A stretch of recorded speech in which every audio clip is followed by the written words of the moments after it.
အားလုံးပဲမင်္ဂလာပါခင်ဗျာကျွန်တော်တို့ရဲ့ channel ကနေပြန်လဲကြိုဆိုလိုက်ပါတယ်ခုနှစ်ရက်သားသမီးတွေထဲမှာဗုဒ္ဓဟူးနေ့မှာမွေးဖွားခဲ့ကြတဲ့ဗုဒ္ဓဟူးသမီးတွေအတွက်လာမယ့်2026ခုနှစ်မေလဟာဘလို့ကံကြမ္မာမျိုးတွေတည်ဆောင်လာမလဲဆိုတာဒီနေ့ဗီဒီယိုမှာအသေးစိတ်တင်ဆက်ပေးသွားမှာဖြစ်ပါတယ်အလုတ်အကိုင်းစီးပွားရေးအချစ်ရေးနဲ့ကျန်းမာရေးတွေအပြင်ကံကောင်းစီဖို့စောင်းရန်ရှောင်ရန်လေးတွေကိုပါပြောပြပေးမှာမို့ဗီဒီယိုလေးကိုစုံအောင်ကြည့်ရှုပေးဖို့ဖိတ်ခေါ်ပါတယ်ပထမဆုံးအနေနဲ့အလုတ်အကိုင်းကံကြမ္မာကိုကြည့်ရအောင်ပါမေလအတွင်းမှာဗုဒ္ဓဟူးသမီးတွေဟာအပြောင်းလဲဆိုတဲ့စကားလုံးနဲ့နီးစပ်နေပါတယ်လက်ရှိလုပ်နေတဲ့အလုပ်မှာယာဒူးတိုးတာမျိုးဒါမှမဟုတ်ကိုယ်တိုင်စိတ်ဝင်စားတဲ့လုပ်ငန်းတစ်ခုကိုစတင်ဖို့အခွင့်အလမ်းကောင်းတွေကြုံရတတ်ပါတယ်ထူးခြားချက်မိမိရဲ့ပြောဆိုဆက်ဆံရေးစွမ်းရည်ကြောင့်အခွင့်အလမ်းတစ်တွေပွင့်လာပါလိမ့်မယ်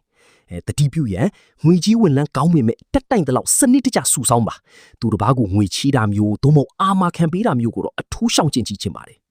အချစ်ရေးနဲ့လူမှုရေးကန်တာမှာတော့အေးချမ်းသာယာမှုရှိနေပါတယ်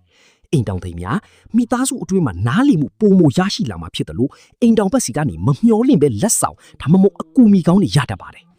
ချစ်သူရှိသူများတခါတလေစကားပြောမှလို့စိတ်ကောက်စရာလေးတွေရှိနိုင်ပေမဲ့တယောက်ကိုတယောက်ပို့ပြီးနားလည်ခွင့်ရမယ်လာလီပါအပြိုလူပြိုများဒီလမှာတော့မိတ်ဆွေတိတိနဲ့စုံစည်းရတတ်ပြီးတော့အဲ့ဒီတဲကမှတင်းအပေါ်စိတ်ရင်းနဲ့ကောင်းမဲ့သူမျိုးပေါ်လာနိုင်ပါတယ်ကျမ်းမာရေးပိုင်းမှာတော့ကြီးကြီးမားမားစိုးရင်စရာမရှိဘူးဒါပေမဲ့ယာတီဥရုအကူပြောင်းကြောင့်အာတီရောင်တာလေချောင်းနာတာနဲ့အပူကန်တဲ့ဝေဒနာလေးတွေခံစားရတတ်ပါတယ်ရေများများတောက်ပေးဖို့နဲ့အေးရေးဝါးဝါအိပ်ပေးဖို့လိုအပ်ပါလိမ့်မယ်နောက်တစ်ခုကဒီလမှာတင်ယူမှုပိုင်းအားကောင်းနေတာကြောင့်တင်တန်းအသစ်တွေတက်တာဘ ഹു တုတအသစ်တွေရှာဖွေတာမျိုးလုပ်ရင်အောင်မြင်မှုပိုရနိုင်ပါတယ်ခင်ဗျာမေလအတွက်ကံကောင်းစီမဲ့အချက်လေးတွေကိုမှတ်ထားပေးအောင်မယ်ကံကောင်းစီတော့အယောင်ကတော့အစိမ်းလူရောင်နဲ့ပင်းရောင်ဖြော်ဖြော်လေးတွေဝစ်ဆင်ပြီးပါယတိယအနေနဲ့ဗုဒ္ဓဟူးနေ့မနေ့ပိုင်းမှာမြတ်စွာဘုရားရှင်ကိုရလုချီတာ12ခုကတ်လို့ပူဇော်ပြီးတော့မိမိရဲ့အခက်ခဲတွေကိုပြည်လျောက်ဆုတောင်းပြီးပါဒီလိုလှုပ်ဆောင်ခြင်းကတင်းရဲ့အညံ့တွေကိုပျောက်ပွေ့စေပြီးတော့ကံပွင့်စီမှာဖြစ်ပါတယ်